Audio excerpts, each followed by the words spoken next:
ഈ attendance book ആരും ഒപ്പിടാതെ ഇരിക്കുകയാണ്. എന്നെ സഹായിക്കാൻ വേണ്ടിയാണ്.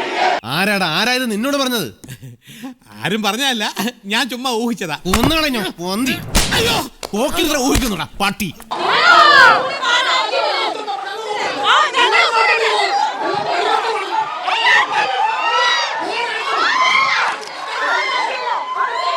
എന്നെ വിടുന്ന വേണ്ടി ഞാൻ ഇവിടെ ചോര നിറകണ്ടിട്ടേ വരുള്ളൂ. അടിക്കണം.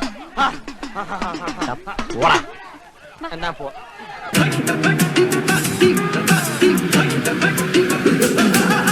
ആദ്യമേ തന്നെ നിഷ ഒരു തരത്തിലുള്ള കായിക പ്രകടനത്തിലോ ഒരു തരത്തിലുള്ള അസഭ്യവർഷത്തിലോ ഞാൻ പങ്കാളിയായിട്ടില്ല. സാധാരണഗതിക്ക് നമ്മുടെ കൂടെയുള്ള കൗൺസിലേഴ്സിന് പ്രത്യേകിച്ച് വനിതകളെ ആക്രമിക്കുമ്പോൾ തിരികെ അതേപോലെ തന്നെ ശൗര്യവും കായിക പ്രകടനവും കാണിക്കേണ്ടതാണ്. പക്ഷേ അത് കൗൺസിലായതുകൊണ്ടും ഉയർന്ന ഭരണഘടനാ മൂല്യങ്ങൾ ഉള്ളതും കൊണ്ടും എൻ്റെ ഉള്ളിലുള്ള ആത്മരോഷം ഒരു ഇമോഷണൽ ഔട്ട്ബേസ്റ്റായിട്ട് വെളിയിൽ കൊണ്ടുവന്നെങ്കിലും ഒരു തരത്തിലുള്ള കായിക പ്രകടനത്തിനും ഞാൻ തയ്യാറായിട്ടില്ല, ഒരു തരത്തിലുള്ള അസഭ്യവർഷത്തിനും ഞാൻ തയ്യാറായിട്ടില്ല. സാറ് പേടിക്കാതിരി, ഒന്ന് പകച്ചു പോയാൽ പിന്നെ മനുഷ്യന് 10 പൈസയ്ക്ക് കൊള്ളത്തില്ല. ഇത് സംഭവിച്ചത് എന്താണ്? ഇവിടെ കൗൺസിലിൽ വളരെ പ്രീ പ്ലാൻഡ് ആയിട്ടാണ് ബഹുമാനപ്പെട്ട മേയർ ഇന്ന് വന്നത്.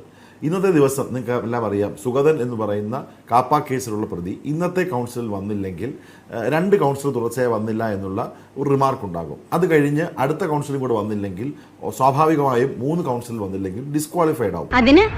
അതിനൊന്നും ഇല്ലേ? ഇപ്പോൾ കാപ്പ കേസിൽ പ്രതിയായതുകൊണ്ട് ഇനി അടുത്തൊരു 3-4 മാസത്തേക്ക് അദ്ദേഹത്തിന് തിരികെ കൗൺസിലിൽ പ്രവേശിക്കാൻ കഴിയുകയില്ല. അപ്പോൾ എങ്ങനെയെങ്കിലും ഇന്നത്തെ കൗൺസിൽ അലങ്കോലമായി അതിലെ അറ്റൻഡൻസ് മാർക്ക് പെടാതിരിക്കുക എന്നൊരു ലക്ഷ്യം BJPക്ക് ഉണ്ടായിരുന്നു. സാധാരണ കൗൺസിൽ തുടങ്ങുമ്പോൾ ബഹുമാനപ്പെട്ട മേയർ വരുന്നു, അനുശോചന സമ്മേളനം നടക്കുന്നു. അത് കഴിഞ്ഞ് ഓരോ വിഷയങ്ങൾ ഏറ്റെടുത്ത് സംസാരിക്കുമ്പോൾ തീർച്ചയായിട്ടും അതിൽ വാദപ്രതിവാദം ഉണ്ടാകും. ചിലപ്പം അങ്ങോട്ടും ഇങ്ങോട്ടും പ്രക്ഷുബ്ധമാവും. അത് കഴിഞ്ഞ് കൗൺസിൽ ചിലപ്പോൾ പൂർത്തിയാകും, ചിലപ്പോൾ പൂർത്തിയാകാതെ പ്രതിപക്ഷം ഇറങ്ങിപ്പോകും. അതൊക്കെ നാട്ടുകാർക്ക് അറിയാവുന്ന കാര്യം അല്ലേ? ഇന്ന് അതൊന്നും ഇല്ലാതെ ആദ്യം ബഹുമാനപ്പെട്ട മേയർ തന്നെ കുറേ അജണ്ടകൾ ഇങ്ങോട്ട് പറഞ്ഞ് പ്രക്ഷുബ്ധമായിട്ടുള്ളൊരു സാഹചര്യത്തിൽ അദ്ദേഹം തന്നെ കൗൺസിൽ നിർത്തിവെച്ചിട്ട് പോവുകയായിരുന്നു, പൂർത്തിയായെന്ന് പറഞ്ഞിട്ട്. അത് നീ വല്ല സ്കൂൾ മാഷ്മാരോട് പറഞ്ഞാൽ മതി, അവർ വിശ്വസിക്കും. അപ്പോൾ UDF കൗൺസിലേഴ്സ് നോക്കിയപ്പോൾ ഈ ബഹളം എല്ലാം കഴിഞ്ഞു, അറ്റൻഡൻസ് മാർക്ക് ചെയ്തിട്ടില്ല. അപ്പോൾ സ്വാഭാവികമായും നമുക്കുണ്ടായ ഒരു സംശയം, ഇന്ന് അറ്റൻഡൻസ് ആരും മാർക്ക് ചെയ്തില്ലെങ്കിൽ അത് നാളെ ഈ സുഗതൻ്റെ വിഷയം വന്ന് വീണ്ടും കോടതിയിലോ പോവുകയാണെങ്കിൽ ഫിസിക്കൽ എവിഡൻസ് ആയിട്ടുള്ള അറ്റൻഡൻസ് ബുക്ക് ആരുടെയും ഒപ്പില്ലെങ്കിൽ അത് ചിലപ്പോൾ ഈ കേസിൽ സുഗതന് അനുകൂലമായിട്ട് വരും. മനസ്സിലാക്കി കളഞ്ഞല്ല. അപ്പോൾ UDF കൗൺസിലേഴ്സ് ഒരു തീരുമാനമെടുത്തു. ഇതിൽ UDF കൗൺസിലേഴ്സ് എന്തൊക്കെ വന്നാലും കൗൺസിൽ കഴിഞ്ഞു അറ്റൻഡൻസ് ബുക്കിൽ ഒപ്പിടും എന്ന് മാധ്യമപ്രവർത്തകരോട് ഇത് പറഞ്ഞുകൊണ്ട് നമ്മൾ കാര്യങ്ങൾ പറയുന്ന സമയത്താണ് ഇതിന് അപകടം മണത്ത് വിദ്യാഭ്യാസ standing committee chairman Shri Chempazhanthi Udayan ഇങ്ങോട്ട് പാഞ്ഞു വന്ന് നിങ്ങളുടെ വിഷ്വൽസ് കാണിക്കുന്ന പോലെ തന്നെ വനിതാ കൗൺസിലേഴ്സിനെ, പാളയം കൗൺസിലർ ശ്രീമതി ഷെർലിയെയും കേശവാസന കൗൺസിലർ അനിത അലക്സിനെയും ഒക്കെ ഇങ്ങോട്ട് വന്ന് അസഭ്യം പറഞ്ഞ് അറ്റാക്ക് ചെയ്യുകയായിരുന്നു. അതങ്ങനല്ലല്ലോ മനോജേ. അങ്ങനെയല്ലേ? എന്നെ അടിക്കാൻ നോക്കിയ ഒരു ഇടി വന്ന് വീണത് പാവപ്പെട്ട ഷെർലി ചേച്ചിയുടെ കഴുത്തിലാണ്. ഇപ്പോൾ ഷെർലി ചേച്ചി ഇപ്പോൾ ജനറൽ ഹോസ്പിറ്റലിൽ അഡ്മിറ്റാണ്. അപ്പോൾ ഇതിൽ നമ്മൾ ചെയ്തതിൽ ഒരു തെറ്റുമില്ല. പക്ഷെ ഇത് അലങ്കോലമാക്കിയപ്പോഴത്തേക്ക് എങ്ങനെയെങ്കിലും സുഗതനെ രക്ഷിക്കാനുള്ള ഒരു 3rd റേറ്റ് നമ്പറുമായി ഈ കൗൺസിലുള്ള ബാക്കി സുഗതന്മാർ നിന്റെ ആസനത്തിൽ നീ തന്നെ സുണ്ണാമ്പ് തേച്ചാ മതി. എന്റെ അടുത്ത് പറഞ്ഞു. ഈ അറ്റൻഡൻസ് രജിസ്റ്ററിനെ ചൊല്ലി ഇത്ര വലിയൊരു പിടിവലിയുടെ ആവശ്യമുണ്ടായിരുന്നു. ഒരു ജീവനക്കാരൻ തന്നെ വാർത്താ സമ്മേളനത്തിൽ വന്ന് അറ്റൻഡൻസ് രജിസ്റ്റർ നിങ്ങൾക്ക് തന്നിരുന്നുവെന്നും അത് തിരികെ ചോദിച്ചപ്പോൾ ശ്രീ ശബരിനാഥിന് അത് കൊടുക്കാൻ തയ്യാറായില്ലെന്നും മിണ്ടരുത് എന്ന് ഭീഷണിപ്പെടുത്തിയെന്നും പറയുന്നുണ്ടല്ലോ. ഞാനോ?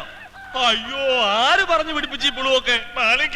കേട്ടോടാ, അതാണ് പുളു. അങ്ങനെ ഒരു സംഭവം ഉണ്ടായി. അല്ല, അത് ജീവനക്കാരൻ, അദ്ദേഹം കണ്ടിജന്റ് ജീവനക്കാരനാണ്. കണ്ടിജന്റ് ജീവനക്കാരന് കോർപ്പറേഷനകത്ത് ഇങ്ങനെ കണ്ടിന്യൂ ചെയ്യാനുള്ള അവകാശമൊന്നുമില്ല. കണ്ടിജന്റ് ജീവനക്കാർ വെളിയിൽ ജോലി ചെയ്യേണ്ടവരാണ്. അപ്പോൾ കണ്ടിജന്റ് ജീവനക്കാരനുള്ള അദ്ദേഹം അറ്റൻഡൻസ് രജിസ്റ്റർ കൊണ്ടുവന്നതല്ല, അറ്റൻഡൻസ് രജിസ്റ്റർ തപ്പിയെടുത്ത് UDF കൗൺസിലേഴ്സ് കൊണ്ടുവന്നതാണ്. സ്വാഭാവികമായി നമ്മുടെ 20 കൗൺസിലേഴ്സ് ഒപ്പിട്ടതിന് ശേഷം അത് ആര് ചോദിച്ചാലും ആ കൗൺസിലർ ഒപ്പിടാൻ കൊടുക്കും. കാരണം BJP കൗൺസിലേഴ്സ് ഒപ്പിട്ടാൽ മാത്രമേ, LDF കൗൺസിലേഴ്സ് ഒപ്പിട്ടാൽ മാത്രമേ നമ്മുടെ കേസ് സ്റ്റാൻഡ് ചെയ്യത്തുള്ളൂ. കാരണം നമുക്ക് എല്ലാവരും ഒപ്പിടണം എന്നാണ് ആഗ്രഹം. നീ എന്തിനാണ് ഇങ്ങനെ ആവശ്യമില്ലാതെ നുണ പറയണേ? ശീലായി പോയി കുരിഞ്ഞട്ടാ, മാറ്റണം. നല്ല ശീല. നീ ഞാൻ പറഞ്ഞോണ്ട് മാറ്റണ്ട. അഥവാ ഒപ്പിടണമെന്നുള്ള ആഗ്രഹം കൊണ്ടാണ് അദ്ദേഹം വന്നെങ്കിൽ അപ്പം കൈ കൊടുക്കത്തില്ലേ? ആ ഒപ്പിടുന്ന പ്രക്രിയയെ ഇല്ലാതാക്കിക്കൊണ്ട് അറ്റൻഡൻസ് രജിസ്റ്റർ കീറാനുള്ള ഒരു പ്ലാൻ ആയിരുന്നു BJP. ആരത് പറഞ്ഞേ? എടോ, ഇതൊക്കെ ആരെങ്കിലും പറഞ്ഞിട്ട് വേണോ? കാര്യങ്ങളൊക്കെ ഇത്രയായ സ്ഥിതിക്ക് നമുക്കവിടെ ഊഹിക്കാൻ പാടില്ലേ? ഇപ്പോൾ സംഭവിച്ച കാര്യം നിങ്ങൾക്കറിയാവോ? ഇന്നിപ്പോൾ ഈ കൗൺസിലിൽ അറ്റൻഡൻസ് രജിസ്റ്റർ ഇല്ല. നമ്മുടെ കയ്യിൽ നിന്ന് എടുത്തു വാങ്ങിച്ച ശ്രീ സുഗതൻ ശ്രീ ഉദയൻ വിഷ്വൽസ് കാണുന്ന പോലെ തന്നെ ആ അറ്റൻഡൻസ് രജിസ്റ്റർ കീറിക്കളഞ്ഞിരിക്കുകയാണ്. സത്യം സത്യമായി പറയുന്നവനായി ഈ രാജാക്കന്ന്.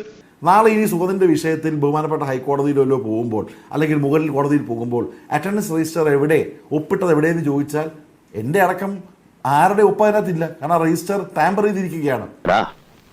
നിന്നെ സമ്മതിക്കണം. നിന്റെ വായിൽ എങ്ങനെയാടാ ഇത്രയും പെട്ടെന്ന് ഇത്രയും വലിയ നുണകൾ വരുന്നേ? ഇത് വളരെ പ്ലാൻഡ് ആയിട്ടുള്ള ഭാഗമായി BJP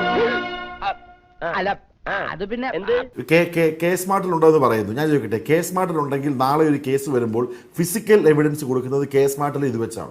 മുതലാളിക്ക് വിവരമില്ലെന്ന് നാട്ടുകാർ പറയാറുണ്ടെങ്കിലും അത് ഇടയ്ക്കിടയ്ക്ക് ഇങ്ങനെ തെളിയിക്കരുത്. എപ്പോഴും വേണ്ട ഫിസിക്കൽ എവിഡൻസ് നമ്മൾ കയ്യാൽ ഒപ്പിട്ടതാണ്. കെ സ്മാർട്ടിൽ മിനിറ്റ്സ് ഉണ്ട്. ആ മിനിറ്റ്സിൽ പങ്കെടുത്ത ആളുകളുടെ പേരുകൾ, പങ്കെടുക്കാത്ത ആളുകളുടെ പേരാണ് കിടക്കുന്നത്. അത് കെ സ്മാർട്ടിൽ ഉണ്ടാവത്തില്ല. ഫിസിക്കൽ എവിഡൻസ് ആണ്. എന്നാൽ പിന്നെ എന്തിനാണ് നിങ്ങൾ ഒപ്പിടിപ്പിക്കുന്നത്? ഈ വിവരക്കാട് പറഞ്ഞതൊക്കെ ഇച്ചിരി മര്യാദ വേണം ഇൻസ്പെക്ടറെ. ഒരു ഫിസിക്കൽ എവിഡൻസ് അല്ലേ രജിസ്റ്റർ? ആ രജിസ്റ്റർ ഇവിടെ ഇല്ല. നാളെ കോടതിയിൽ പോയി രജിസ്റ്റർ ഇല്ല എന്ന് പറഞ്ഞാൽ ഒരുപക്ഷെ സുഗതന് കിട്ടുന്ന ഏറ്റവും വലിയ ഒരു സുവർണാവസരം ആ ഒരു പഴുതായിരിക്കും. ഈ പൊട്ടങ്കളി എൻ്റെ അടുത്ത് വേണ്ട. അപ്പോൾ രജിസ്റ്റർ വേണമെങ്കിൽ നമ്മളെ കൊടുക്കത്തില്ലേ? ഇങ്ങനെ ആക്രോശിച്ച് വന്ന് അവിടെ ആളുകളെ ചെന്ന് വനിതാ കൗൺസിലർമാരെ അധിക്ഷേപിക്കുകയും വന്ന് ഇടിക്കുകയും ചെയ്യേണ്ട ആവശ്യം എന്താണുള്ളത്? ഞാൻ സിമ്പിൾ കാര്യം അതേ ചോദിക്കുന്നുള്ളൂ. എന്തിനാണ് ആക്രോശിച്ച് വന്നത്? ആ കൗൺസിലിലെ ആ രജിസ്റ്റർ വേണമെങ്കിൽ നമ്മളും കൊടുക്കത്തില്ല. നമുക്കെന്താ പ്രശ്നം? ഇത് ഞാൻ അങ്ങോട്ട് ചോദിക്കേണ്ട ചോദ്യമല്ലേ? ശ്രീ ശബരിനാഥ് അദ്ദേഹം അഡ്വക്കേറ്റ് ആണ്. ശ്രീ SP ദീപക് അദ്ദേഹം അഡ്വക്കേറ്റ് ആണ്. ഞാനും അഡ്വക്കേറ്റ് ആണ്. ഈ ശബരിനാഥ് പറയുന്ന ബേസ്ലെസ് ആയിട്ടുള്ള ആരോപണങ്ങൾ അല്ലെങ്കിൽ ഈ പറയുന്ന കൗൺസിലിൽ രജിസ്റ്റർ സുഗതനെ എങ്ങനെയാണ് രക്ഷപ്പെടുത്തുന്നത്? ഇന്നത്തെ കൗൺസിൽ യോഗം നടന്നില്ല എന്ന് പറഞ്ഞതുകൊണ്ടോ നടന്നു എന്ന് പറഞ്ഞതുകൊണ്ടോ സുഗതന് യാതൊരു പരിരക്ഷയും കിട്ടുന്നില്ല, സുഗതന് യാതൊരു കേടും സംഭവിക്കുന്നില്ല. അതല്ലേ സത്യം? നിങ്ങൾ തന്നെ പറഞ്ഞത് UDF അംഗങ്ങൾ ഒപ്പിട്ടുകൊണ്ടിരിക്കുന്ന ഏതെങ്കിലും ഒരു വിഷ്വലിൽ UDF അംഗങ്ങൾ ഒപ്പിട്ടുകൊണ്ടിരിക്കുന്നത് നിങ്ങൾക്ക് കാണിച്ചു തരാൻ പറ്റുമോ? സ്വാഭാവികമായിട്ട് 101 പേർക്ക് ഒപ്പിടാൻ പറ്റില്ല. ഇതിനു മുമ്പും ഇതുപോലുള്ള പരിതസ്ഥിതികൾ പലതവണ തിരുവനന്തപുരം നഗരസഭയിൽ ഉണ്ടായപ്പോഴൊക്കെ തന്നെ ആ കൗൺസിലില് കഴിഞ്ഞാൽ പോലും, കൗൺസിൽ പിരിച്ചുവിട്ടാൽ പോലും അവർക്ക് മേയർ സെക്ഷനിൽ വന്ന് ഒപ്പിടാനുള്ള സൗകര്യം ഉണ്ടായിരുന്നു. പാവം അമ്പലങ്ങളായി അമ്പലം മുഴുവൻ നേർച്ചയും കാഴ്ചയായി നടക്കുക. ലക്ഷ്മി ഈശ്വര, ഓരോന്നോരോന്നെ പുറത്തേക്ക് വന്നോണ്ടിരിക്കുകയാണല്ലോ. ഇന്നും ശബരിനാഥ് പറയുന്ന വ്യാജമായിട്ടുള്ള ഈ കൗൺസിൽ വലിച്ചു കീറി കളഞ്ഞെന്ന് പറഞ്ഞല്ലോ. കൗൺസിൽ കഴിഞ്ഞതിന് ശേഷം എത്രയോ ആൾക്കാർ മേയർ ഓഫീസിൽ വന്ന് പങ്കെടുത്ത കൗൺസിലർമാർ ഒപ്പിട്ടിട്ടുണ്ട്. ഇടതുപക്ഷത്തിന്റെ വന്നിട്ടുണ്ട്, UDFന്റെ കൗൺസിലർമാർ അവിടെ വന്നതായിട്ടാണ് ഞാൻ മനസ്സിലാക്കുന്നത്.